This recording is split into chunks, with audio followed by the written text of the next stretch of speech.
Hello and welcome. I'm Bigfoot, and this is my second Roundup video covering episodes 7 to 12. Let's go. I just want to go through something that I've learned since I did my evolution of design video. So in that evolution of design video, my baseline was to send half of the copper to computer chips and then to send the other half to the other bits of the factory that need it, so low density structure, batteries and the like. But since I've been going through this SPM kind of process and understanding the correct proportions of stuff needed to achieve that, that rough guide has turned out to be a little bit wrong. So what I've come up with is another list of stuff, another rough guide. Well, it's not as easy as to remember, but it is definitely more accurate. So I've got two proportions here. The first one is for copper. So if you add up all of the copper in your factory, then 60% of that copper needs to go to green chips, 15% needs to go to red chips, and then the other 25% goes to the rest of the factory. So that, by going by what I said in my evolution design video, it's actually 3/4 of the copper go to the computer chips and 1/4 of it go to the rest. That's actually quite a nice easy proportion. And then the second one, which I don't actually mention in evolution design, but it's pertinent to what we're dealing with here, is green chips. So once you've got those green chips from the copper, the 60% of the copper I just said, 18% of those 18% need to go to red chips, 47% need to go to the blue chips, and then the rest of the factory is 35%. So if you do those proportions, I mean, this is the only stage where we're talking about here. We're only talking about copper and computer chips at this moment in time because the factory hasn't developed any much further. But if you do those proportions, then the factory will be SPM proportion correct.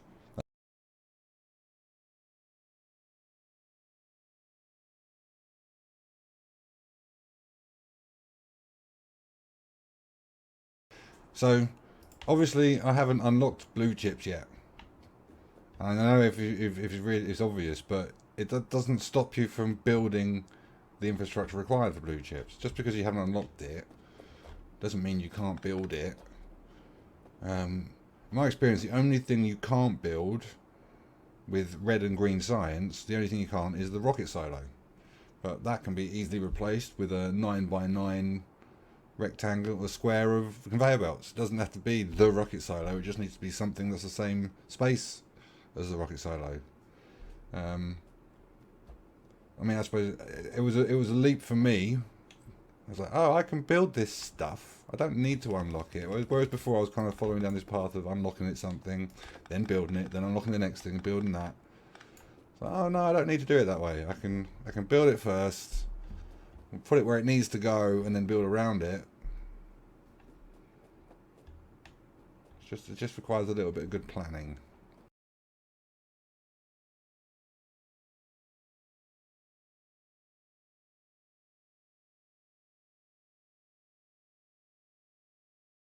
Okay, so in the context of design, what would I consider good design? You know, what is it that I'm looking for when I look at this stuff and I go, I'm happy with it, I don't need to move it. What is it that I am personally looking for? What I'm looking for from my own personal designs is I want to fill the space in an elegant way. I don't want big gaps. If I have to use a few assembly machines to fill a gap, I don't mind that, but you know, sometimes big gaps appear because of bad design, because I've positioned things in the wrong place. In terms of, you know, in terms of good design, I would say that you are trying to match the theoretical what a picture in your head of how you want it to look. You're trying to match that with the reality of actually building it in the game. The two aren't necessarily compatible. Sometimes you have to build stuff in such a way so that the factory works, so that it functions and can do the right things. And sometimes you need to sacrifice, well, sometimes I feel like I need to sacrifice elements of beauty and elegance in order to pursue that perfect factory, because ultimately the factory takes precedence. The factory needs to perform, and that takes precedence over any beauty that I'm trying to achieve. So for me, good design is that perfect balance between the two. It's not just a physical. It's not just the real beauty of what I see on the screen. It's also the knowledge that all of the numbers fit together. That you know that the logic holds. That it's a combination of all of those things.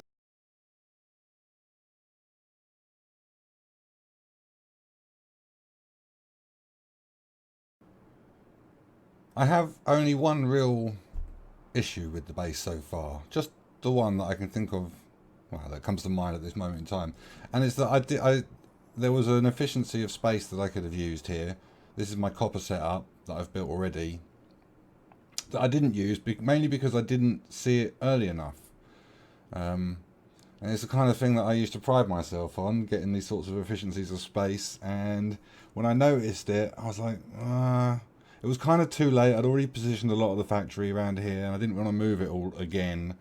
So I just like, I'll take it, I'll accept it. But over time, it's ground on me. So here's the thing.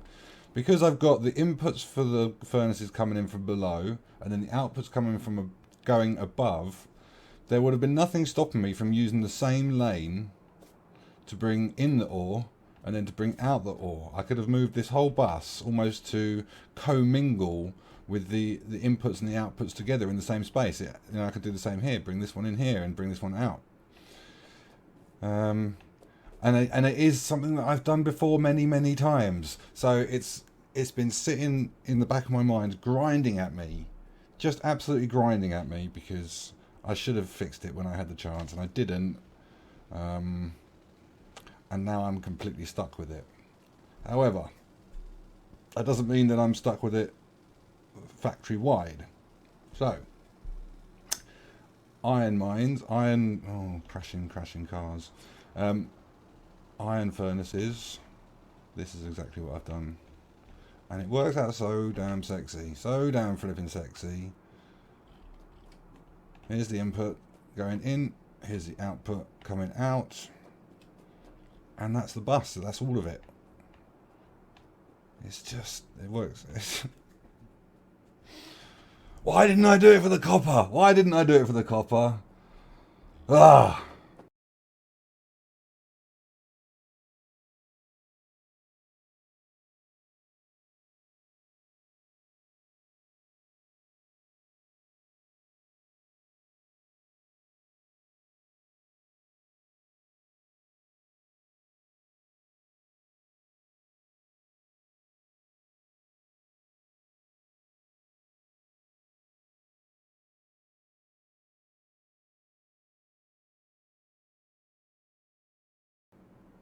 Okay, so here we are in the bus. It's taken a long old time to get here. My starter base is not producing anywhere near enough red belts, and it's kind of bottlenecked me a little bit. I've managed to work around it. It's not too bad. But this is the key junction for me in this whole bus. This is kind of the key. This is what kind of worked the whole geometry of this whole place, this whole starter bit, this iron, steel, and the chips and the copper. It's this junction here. It's all really kind of geared towards getting this junction. So obviously I've got the copper coming across, and that comes down into green chips, and then I've got the iron coming across, and that goes down into green chips, and they occupy the same space in the bus. Now obviously if I'd arranged this differently with, say, copper, then the iron and steel, and then the computer chips, then these group of belts would have had to come across and occupy a similar sort of space in the bus. Now I know this space is blank, but this is blank for a reason. That's the space that I wanted to leave blank for my railway. So this isn't space I want to use in the bus, or this is space I've specifically left aside.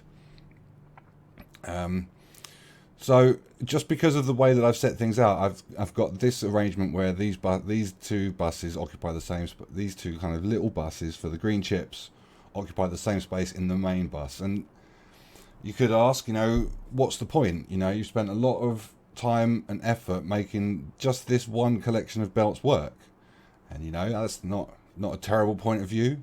My argument would be, well, if all of this stuff in this is required, it's needed, it has to go somewhere, so why not arrange it in such a way that makes that uses a good efficiency of space in the bus. That's kind of what I'm trying to. That's, you know, that efficiency is the whole efficiency of space thing. That's it kind of governs my thinking in lots of different ways, not just in the ways that I've discussed up to now.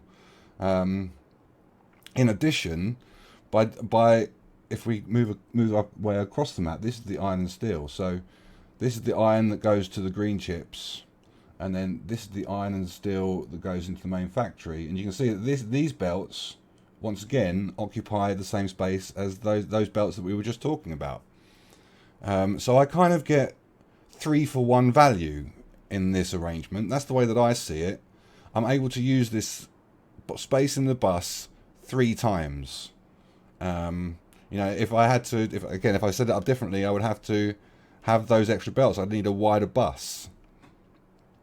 Just by having a careful arrangement of this particular part of the factory, I'm able to conserve space in the bus, and that pleases me. Does it produce anything extra in the factory? No, not at all.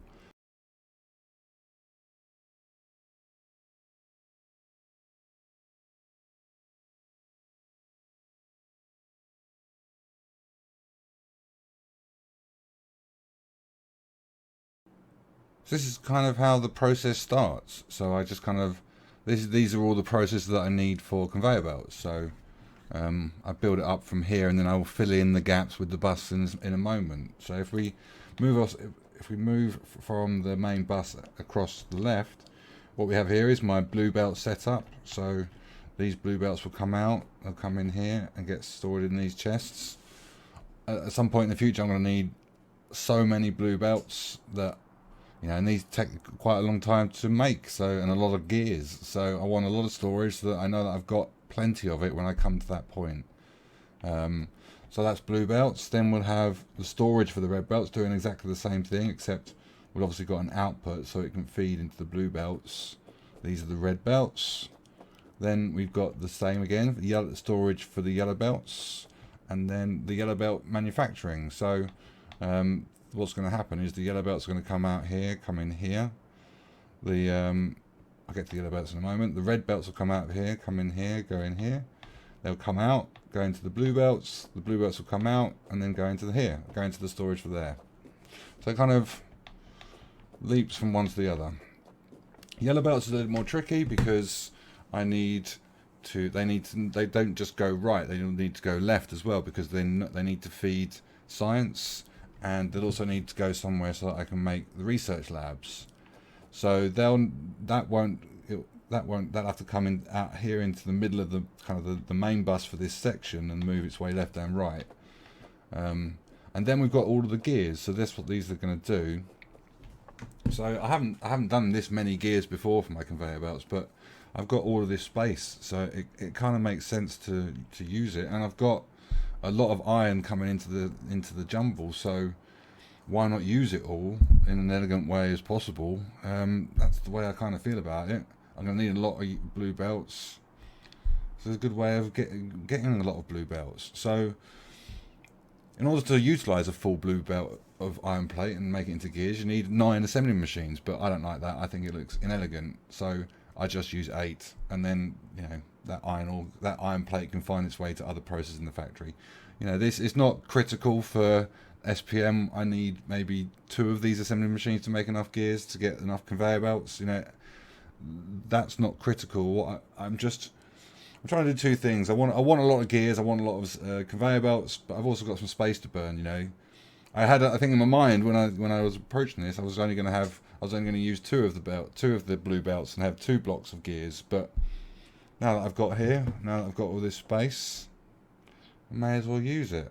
So yeah, this is the way I lay things out so that I can plan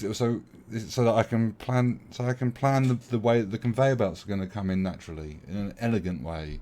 This is where this is where my science bus is going to be. It's going to be somewhere down here. This is going to be the end.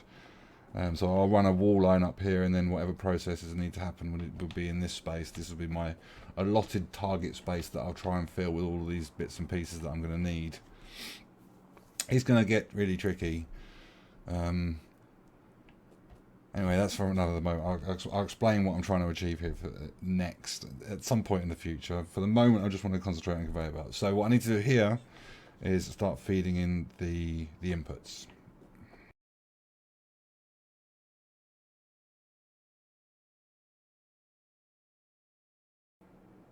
Okay, so we've sorted out the main inputs and we've got the conveyor belts feeding the things that's doing its leaping.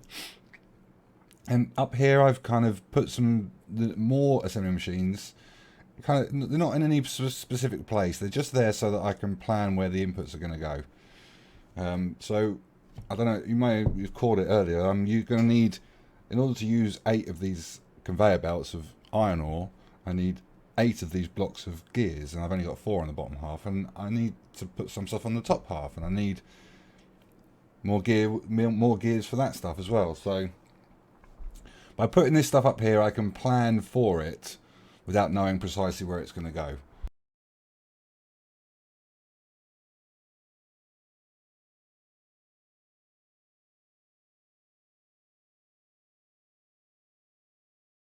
So I filled in all the other conveyor belts for the iron plate, and I moved these gears down to, well, these blocks, these assembly machines down to where I think they're going to be, but they might need to move out 1 or 2, see how it goes with the rest of this. So what I need to put in here is all the other bits and pieces that I need for conveyor belts, so the underground belts and the splitters. And I have a pretty standard setup for this. Yeah, so I'm just going to piece it together.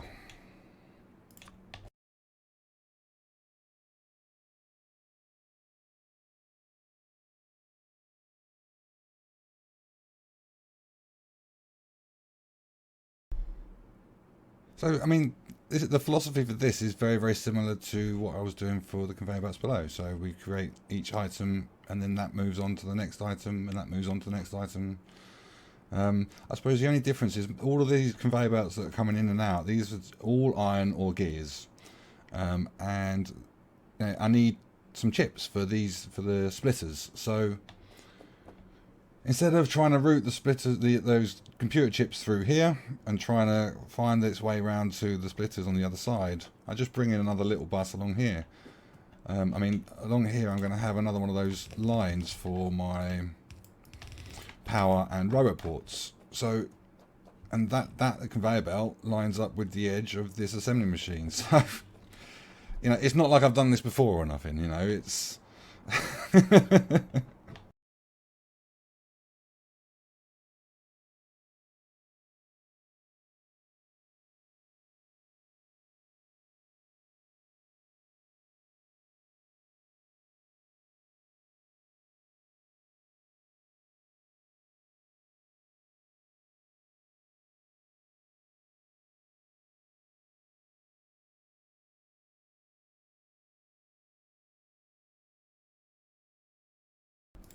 so that is just all of the inserters, all sorted.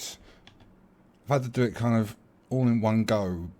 I'm trying to reuse belts, so this iron and gears, I think it is. No, iron and inserters I'm using for both the red chips, the red inserters and the blue inserters, because they share them. So I'm saving some space. I'm also burning some space with some elegance gaps. I'm still doing that. I don't really know why.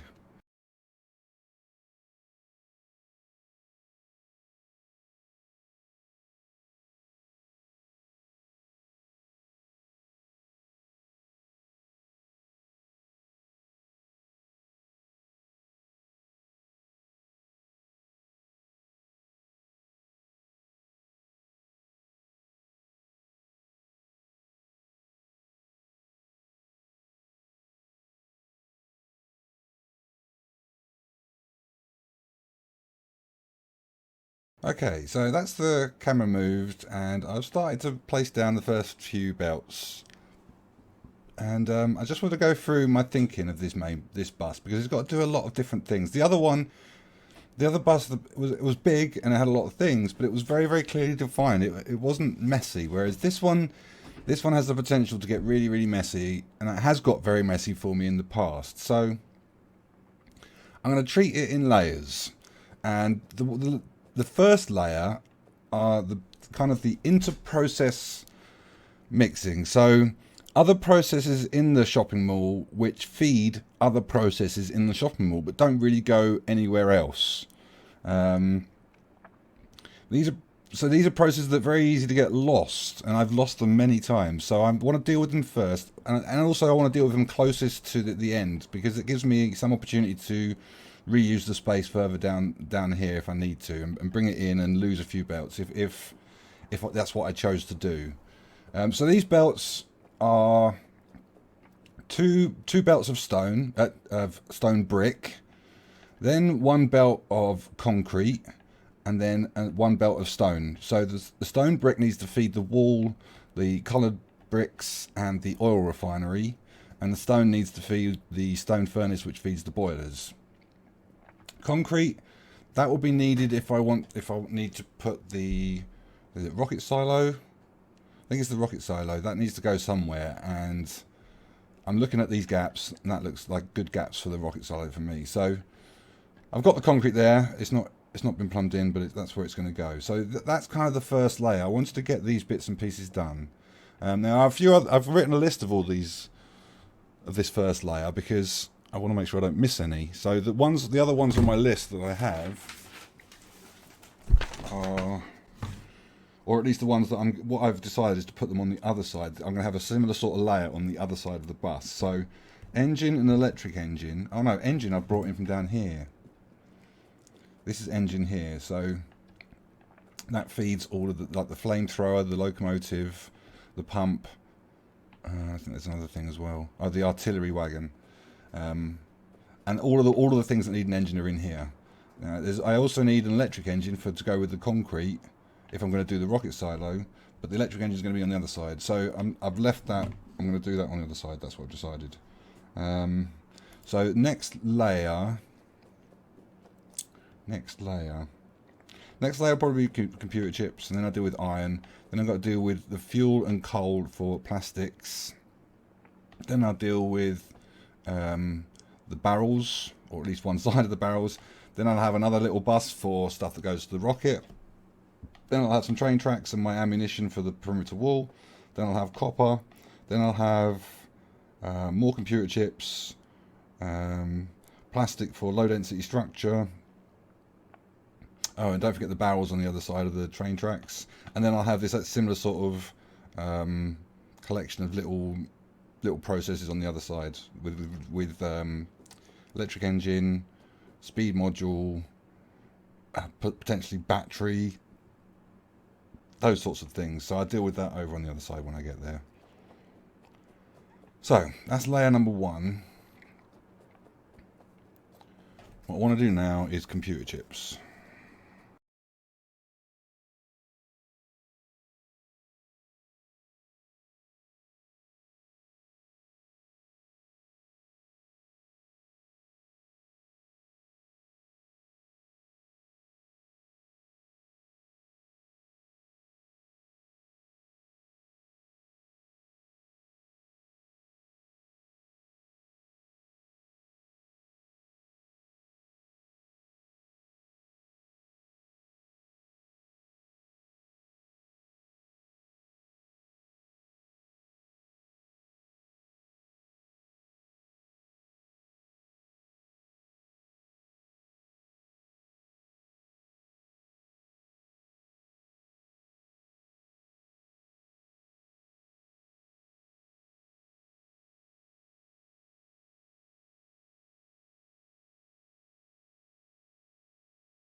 The process on this left hand side of the bus are kind of just the things that I need. There's a lot of processes, and the size of the block that I use is determined by the conveyor belts.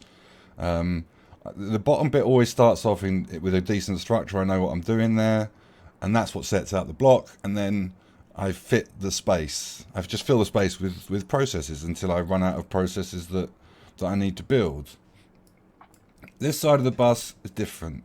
This side of the jumble, sorry, it's about the big processes. So what I want to achieve is I want to have a block dimension, i.e. the width of the block, the length of the block. This is the critical dimension. I want that dimension to be usable elegantly for all of these blocks. And because I can lay them out all consistently, and what I mean by that is they're all the same. They've got two assembly machines split with two belts going down the middle and one belt running out. They're all I mean, other than these bits in the middle, the other bits, the non-big processes, all these big processes are set up the exact same way, and then all I do is adjust the width of it and play around with the conveyor belts in the middle, and that way they all line up the same length. It means that this block can be identical length for all of these processes, and I can just play around with the numbers to get it to work. Before I started building these bottom blocks for the low density structure, I made a list of all of the big blocks. I like my lists. I forget about stuff, so they're good. So I made a list of all of the big blocks that I knew I would need. I made a list of all, and put next to them how many assembly machines each process was going to require. And I tried to find a number that was kind of common to all of them, and and not just common, but also usable. Okay, so what I've got is 12 rows of assembly machines. So that gives me 6 lines of input either side of the bus, so 12 in total. And that is divisible a lot of different ways. And it's even more pertinent for something like this, because I've got 3 belts of copper coming in. And that can be difficult to split up in an elegant way. But because I've got 12 lines of input, each of these copper inputs just feeds 4 of them. And so this copper feeds 1, 2, 3, 4. This line of copper feeds 1, 2, 3, and 4. And then the last one feeds 1, 2, 3, and 4. So because I've got 12, I can make. I mean, I could make it work with 4 or 6, 2, 3. It's 12 is a good number. I've also done. But again, depending on the base that I'm building, this number will change. I know in the past I've done 18 rows. That seemed to work out quite elegantly. I'm pretty sure in my big SBM base, the first 2000 one, I think I did 24. I went through that in the walkthrough. And it just means that by setting out this distance from here to here with a standard kind of factory layout, I can use that same factory layout for these other big processes which occupy a lot of space, and it's nice to have an elegant way of dealing with them.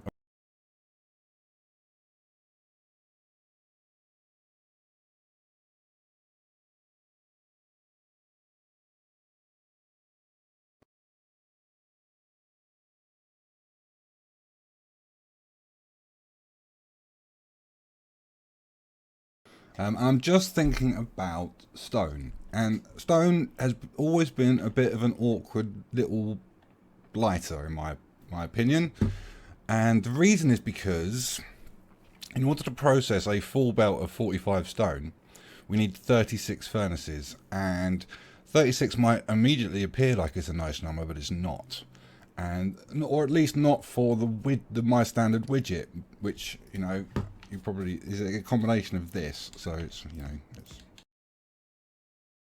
yeah, so that's my standard widget.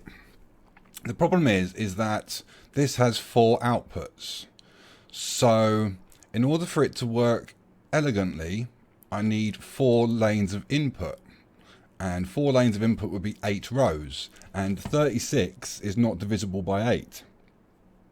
This is a problem I've had before. Well, it's not really a problem. I've just rounded it up. I've just made it. What have I normally done? I think I've done 40 instead of 36. But I'm trying out some new things. So my thinking is, if I join 2 of these stone belts together in an elegant way, then I'm back up to 72, and that might work out a lot more elegantly. So this was my first thinking, to join 2 of these, two of my standard widgets together. But that still creates exactly the same problem, because now I've got 8 outputs, 72. Still, it's exactly the same awkwardness as is caused by my standard widget. It isn't. Because this is now dealing with twice the amount of furnaces. This is dealing with half the amount of furnaces. I've got twice the amount of inputs. I'm just multiplying my problem by doing it this way. So that's where this one comes in. So this is essentially the same as this, just turned sideways, and now I've only got 4 belt outputs, which means that I can have rows of 9. 9 times 4 is 36. So 4 rows of 9 either side. So I would see that as a successful joining of the 2 belts of stone. I like this. This might be my new stone mixing widget. I like it.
So this is my modern, most up-to-date iteration of the railway line. In order to get it to work, in order to guarantee that it works at the proper flow rates, I need, well, I went through this in my sexy block. So it's just a case of making sure that every belt can be accessed via a blue inserter. Now there are other ways of doing it, but this seems to be my go-to way nowadays. I also like to mix in the iron bars as well. So the iron comes in, that feeds the iron bars, that gets put on the belt, and that feeds the 4 assembly machines that make the rail.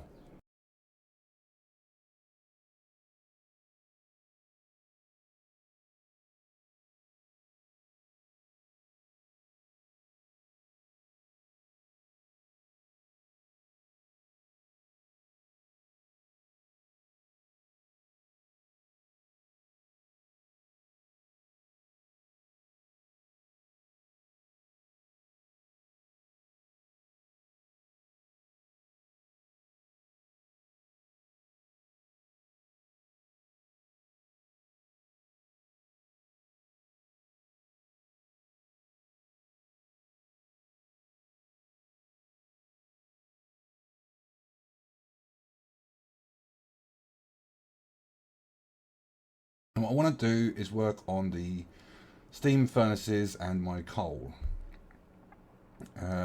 Now, this is going to be quite a big setup, and I've given myself a bit of license to play around with the symmetricality of things. So this, if any of the areas in this place is going to be a little bit oddball, then this is going to be the area. So at the moment, because of the way this whole shopping mall has worked out, I've ended up with this really long straight, and this is quite a long.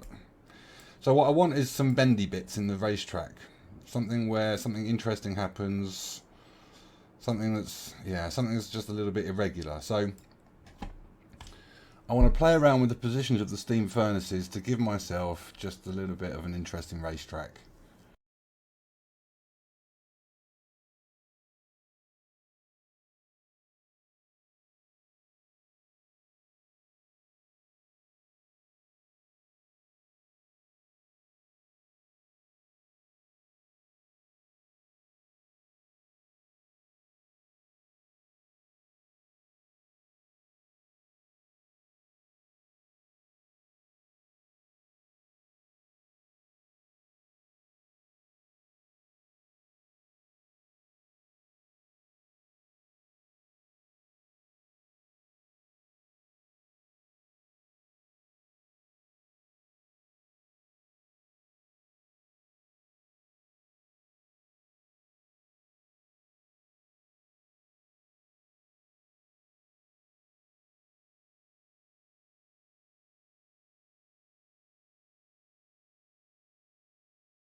what I wanted to do was just talk about water barrels for a second. So what we have here at the bottom is the other full water barrels.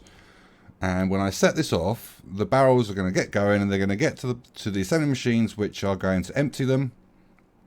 And then they're going to put the reject barrels on the other line. And that's kind of why I call it a barrel loop. So you've got one line with a full line of full barrels, and then one line with the empties. And this leads to something which I call barrel flux. So when the barrels get picked up off of the feed line, which is the full barrels, when the assembly machines pick those up and empty it, back in the starter factory where these barrels are being created, a new barrel will be filled and put on this conveyor belt instantly. It happens straight away. But the reject barrel, the empty barrel, will take time to get from here back to there. It's got to sit on this conveyor belt, and it's got to find its way all the way through the factory. And it's that time delay which makes barrels difficult, because we've now got a situation where there are a whole load of barrels in the system on a conveyor belt that can't be used, and by the time they reach the filling part, they'd already been replaced on these feed lines. So they need to be stored so that they will be the next barrels used, but those they need to be stored in the meantime. And this amount of barrel flux is variable. That's what it's called. That's why I've called it flux. If we need a lot of power, then we'll be putting a lot of reject barrels back into the system, and there will be a lot of barrel flux waiting to be used, waiting to be filled. If we are using not a lot of power, then there won't be very many barrels. And it's kind of the problem is in the difference between those two. So if we had a steady amount of power being used consistently throughout, so that the barrel flux stayed the same, so there'll be the same amount of barrels on the conveyor belt consistently over time, then the barrels would just get used as they get picked up. There would be a steady equilibrium developed. But it's because that barrel flux changes, because power usage changes. It can go up, it can go down, and it's those variances which cause problems with the storage. So when there's a high power draw, there will be a lot of barrels in the system, because they'll draw out there'll be a high barrel flux. So all of those barrel flux will need to be replaced on these feed lines. When that power drops, those barrels will still be in the system, and they need to be stored. And this is the crucial problem. It's entirely possible that all of this is going over your head, and you're just not interested in anything that I'm talking about with regards to these water barrels, and that's fair. That's fine and fair. You know, I'm not denying that this is a pain. I'm not denying that it's difficult. The reason why, I mean, you could point out, I've got all of this water. You know, why am I going through all this hassle with the water barrels? I've got all of this water. Why not just hook it up to that and just forget about it? Just forget about the water. And the reason is because this is like the 6th or 7th time that I've tried water barrels, and they've worked in that they deliver water barrels to the end point. I mean, that's obviously relatively straightforward. But at some point, they've always filled up with barrels. Like this barrel flux has just completely overwhelmed the filling station, and they don't pick, because the chests are full of barrels. They won't pick up the rejects, and then eventually, because they're not picking up the rejects, that clogs up the reject line, and suddenly you can't even unbarrel any water anymore, because the reject line is full. And so I've always found myself in a position where I've had to interfere. And I don't like doing that. It's a complete pain in the backside. These barrels, they're just a pain to work with. So that's why I was setting up those. You may not remember, you may not even been watching, but I set up some specific zones which I called a barrel reservoir, and those are going to try and even out the variances between the different barrel loops, and try and absorb some of those barrels when it's too much in the system, and try and give back those barrels when there's not enough. And hopefully, by doing it that way, I can control how many are in the system at any one time without directly interfering. Um, I mean, the other thing is, I'm still, as I said, I'm still learning. So what I do know is that there's like 100,000 barrels in the system already. So what I want to know is how much storage do I need to allot for this barrel flux? Is it 5%? Is it 10%? What is the amount? What is the ratio of storage that I need to provide for this variable amount of barrels?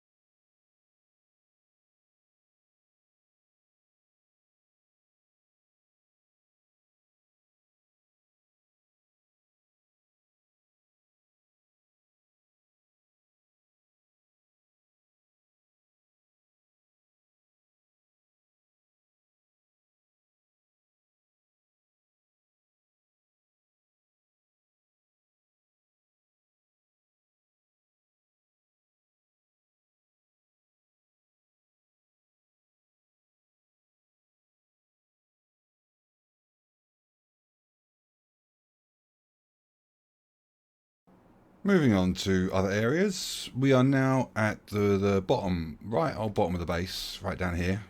Um, all of this is pretty much done. I'm happy. So what I need to think about now is science, research stuff, and rocket launches. And what I've built is my plan for what the rocket launch is going to look like. So what I need is 2 rocket silos, according to Hellmod. And I've been thinking about how I'm going to achieve this, because 2 is tricky with my symmetrical attitude to life. So what I've done is I've put it in the middle, and the problem was that the railways were going to be in the way because they came through the middle. But so I've just scooched them around the sides, and then so the what we have are the 6 belts that I've set up much earlier.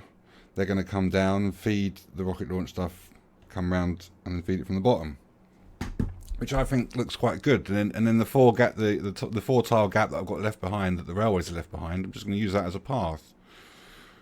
So I'm pretty happy with that. And this is not where it's going to go. I need to move it down. I've got all of these inputs from the bus that I need to feed around it. And ordinarily I wouldn't like to kink this stuff the way I'm going to. It's what it's going to do. I'm going to come down, work my way around it, and then come down again. And that's not normally the way I like to work things. But for something like this, I'm going to make an exception. I've done it before. It actually looks quite nice. All of this stuff kind of makes it like a frame around the rocket launches. I quite like it. So I just wanted to plan it out, see how it was going to go, and that's what I've done here. So what I need to work on now is all of the science and research stuff. Get that in a place where I'm happy with it, and then I can kind of fiddle with where this is going to go, the final location of it.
So there we have our rocket launchers, and we've got all of the science and research labs set up. I've got my picture frame sorted. I'm really pleased with how this whole rocket launch has come together. I know it's exactly as I said I was going to. It's exactly what I said I was going to do with it, which was to feed everything around it. But it's come together really nice. I think it looks really good. Very sexy. I'm happy. What I need to be getting on with is some oil, and then I can probably start thinking about turning stuff on. I mean, that's what's entering my mind at the moment, how I'm going to switch it on, what sequence I'm going to put it in. You know, this is a big old factory, and the moment I turn it on, it's going to start attracting a whole load of attention. So what is the best way, what is the best sequence for me to switch it on in order to avoid as much attention as I can avoid, so that I can so I can unlock the things I need to unlock, so I can reinforce, and then I can switch it on and upgrade it all for good. It's a long old process from here, but I suppose it's been a long old process to get here. But that's probably enough for my roundup video. I hope it's been interesting. Till next time.